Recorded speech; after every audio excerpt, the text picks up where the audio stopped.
ఈ కార్యక్రమం కంచి కామాక్షి, మధురై మీనాక్షి, కాశీ విశాలాక్షి అంటారు. ఆది శంకరాచార్యులు మీనాక్షీం ప్రణతోస్మి సంతతమహం కారుణ్య వారాం నిధిం అని చెప్పారు.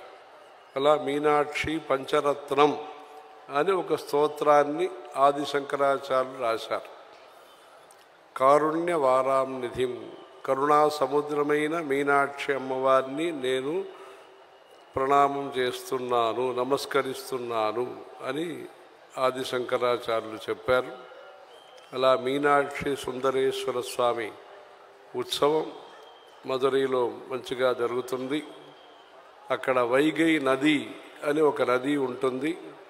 ఆ నదిలో మహావిష్ణువు వస్తారు, ఉత్సవాలన్నీ జరుగుతాయి. అలా మధురై ఉత్సవంలాగా ఈరోజు ఇంత శోభతో మంచిగా చేశారు.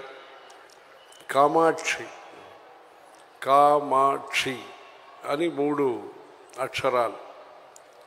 ఆ 3 అక్షరాలు మనకు అవసరమైన అన్ని అనుగ్రహాన్ని అందిస్తాయి అని లలితోపాఖ్యానం అనే గ్రంథంలో చెప్పబడినది.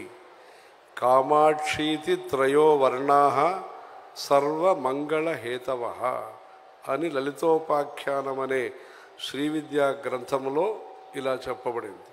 సర్వమంగళ మాంగళ్యే శివే సర్వార్థ సాధికే శరణ్యే త్రంబకే గౌరీ నారాయణి నమోస్తుతే అని ఏ పద్యాన్ని మనం చదువుకుంటున్నామో అలాంటి సర్వమంగళాన్ని ఇచ్చే అమ్మవారుగా కంచి కామాక్షి అమ్మవారు ఉన్నారు. విశాలాక్షి, అన్నపూర్ణే విశాలాక్షి అఖిల భువన సాక్షి అంటారు. అలా త్రిశక్తికి పూజలు చేస్తున్న కార్యక్రమంగా ఈరోజు ఈ కార్యక్రమాన్ని చేస్తున్నారు. యాదృచ్ఛికంగా వీరు తెలిసి చేశారో లేదు తెలియకుండానే చేశారు.